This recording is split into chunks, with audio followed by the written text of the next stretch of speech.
Pessoal, vamos estudar tópico a tópico a matéria de direito previdenciário para o concurso do INSS. Dá uma olhadinha no que é mais importante e nesse primeiro capítulo a gente vai estudar cada um desses tópicos do antigo edital que estão destacados em verde. A primeira coisa que você tem que entender quando a gente fala de seguridade social, a gente está falando de um seguro que vem trazer para sua vida paz. Mas aqui o paz é com S, porque P de previdência, A de assistência, S de saúde. Esse é o conceito de seguridade social. Está destacado em vermelhinho porque responde a 300 questões de prova, mais de 300 questões de prova esse conceito.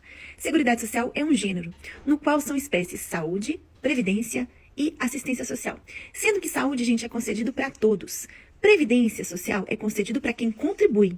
E assistência social é só para quem precisa. Tá bom, prof, entendi, gostei do macete, mas vamos falar agora sobre origem e evolução legislativa no Brasil da Seguridade Social. Pessoal, a Seguridade Social, ela nasceu em 1601 na Inglaterra, quando foi editada a Lei dos Pobres. Essa lei era voltada à assistência social das pessoas mais pobres, que recebiam uma ajuda financeira daqueles que tinham mais dinheiro, mais recursos. Dando continuidade a esse processo, no ano de 1883, na Alemanha, o chanceler Otto von Bismarck elaborou um projeto que culminou na garantia do seguro, doença, seguro contra acidentes do trabalho, seguro da invalidez, velhice, disponível para aqueles que contribuíam. Continuando esse processo, a primeira Constituição a trazer normas sobre a Seguridade Social foi a Constituição do México, de 1917. Depois, a Constituição da Alemanha, de 1919. E no ano de 1935, nos Estados Unidos, foi criado o Seguro Social Americano, que estabeleceu um auxílio para aqueles que estivessem em situação de desemprego, idade avançada e carência. Logo depois, gente, da crise de 29, tá vendo aqui?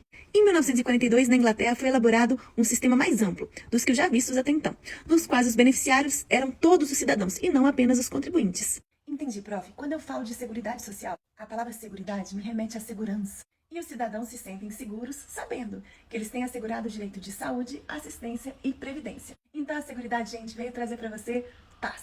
Só que é paz com S, P de previdência, A de assistência, S de saúde. Lembrando que no Brasil a saúde é para todos, assistência é para quem precisa e previdência é para quem contribui. Vamos entender esse processo histórico evolutivo no Brasil? Pessoal, a primeira manifestação da Seguridade Social no Brasil foi feita por meio das Santas Casas de Misericórdia, no ano de 1543. Em 1824, a Constituição criou os socorros públicos. Entretanto, foi só a Constituição Federal de 1891 a primeira a estabelecer a aposentadoria. Entretanto, essa aposentadoria era concedida apenas a funcionários públicos em casos de invalidez a serviço da nação. E é por isso que a gente fala que no Brasil a Previdência Social teve seu início a partir do Decreto Legislativo 4.682 de 1923, conhecida como Lei Eloy Chaves.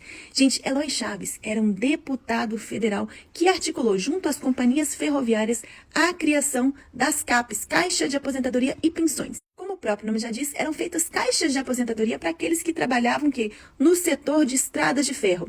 Nessas caixas de aposentadoria haviam contribuições tanto dos empregadores quanto dos empregados, ou seja, num sistema privado, não tinha recurso do Estado, sem participação do Estado. Pessoal, nesse sistema o governo era responsável pela criação das caixas e pelas regras, mas quem iria contribuir efetivamente eram só os empregadores e os empregados. Até 1934, esses benefícios foram estendidos a outras categorias profissionais, portuários, telegráficos, servidores públicos, mineradores, mas foi na era Vargas que foi criado os Institutos de Aposentadoria e Pensão. Pessoal, nesses Institutos de Aposentadoria e Pensão, a Constituição de 1934 estabeleceu uma grande mudança, implantando o custeio tríplice. Nesses institutos havia contribuições dos empregadores, dos empregados e também do Estado. O Estado passou a contribuir para a aposentadoria, gente. Então havia um conflito, porque coexistiam dois sistemas, os institutos de aposentadoria e pensão criados por Vargas e as caixas de aposentadoria e pensão criadas por Eloy Chaves. Nos institutos de aposentadoria e pensão criados por Vargas havia contribuição do Estado. Nas caixas de aposentadoria e pensão criadas por Eloy Chaves, não havia contribuição do Estado. E aí, prof? E aí, gente, que coexistiam esses dois sistemas até 1960. Em 1960 aconteceu a uniformização da legislação previdenciária mediante a edição da Lei Orgânica da Previdência Social, a LOPS. Foi a LOPS que estabeleceu o auxílio natalidade, auxílio funeral, auxílio reclusão e, com caráter inovador, determinou a extensão desses benefícios para profissionais liberais e empregadores também. Então, na continuidade desse processo, em 1963 foi criado o Fundo de Assistência à Previdência do Trabalhador Rural, o Fundo Rural. E em 1977, gente, um grande avanço da Previdência com a criação do Sistema Nacional de Previdência e Assistência Social, o SIMPAS, que reunia todas essas instituições aqui. Você lembra da sua avó falando do INPS? Eu lembro da minha avó falando do INPS, sim. Pessoal, mas foi só com a Constituição de 1988 que foi estabelecido a Seguridade Social como a gente conhece hoje, abrangendo a saúde, assistência e previdência social. Lembrando, pessoal, que todas as questões de prova são respondidas por esse texto fininho, toda. E a gente usa o código de cores para chamar a sua atenção. A gente encaixou as questões de prova ao longo de cada página do material. Assim, eu te falo com certeza que tudo que está em verde responde a 100 questões de prova, o que tem em amarelo a 200 questões e o que está em vermelho a mais de 300 questões. Você já sabe que é mais cobrado.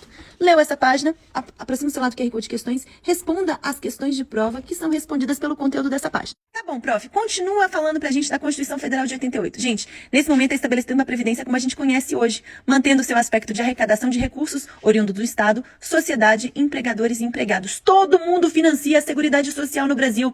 Tem recurso do Estado, da sociedade, dos empregadores e dos empregados. Prof, e o INSS, o Instituto Nacional de Seguridade Social, foi criado em 1990 pela Lei 8.029 e é uma autarquia federal que unificou as atribuições do antigo INPS e do IAPAS. E aí, prof, o INSS foi criado para ter qual função? Arrecadar, fiscalizar, realizar a cobrança das contribuições para a Previdência Social. Além disso, tem a incumbência de conceder os benefícios e demais prestações. Só que, pessoal, em razão da medida provisória número 222/2004, a arrecadação, fiscalização e a cobrança das contribuições deixou de ser atribuição do INSS e passou a ser atribuição da Receita Federal. Receita Federal já tem expertise, né? Em cobrar tributo, em cobrar imposto. Então, hoje, a atribuição do INSS ficou somente em conceder os benefícios e demais prestações previdenciárias. Quem vai arrecadar, fiscalizar, realizar a cobrança das contribuições previdenciárias é a Receita Federal.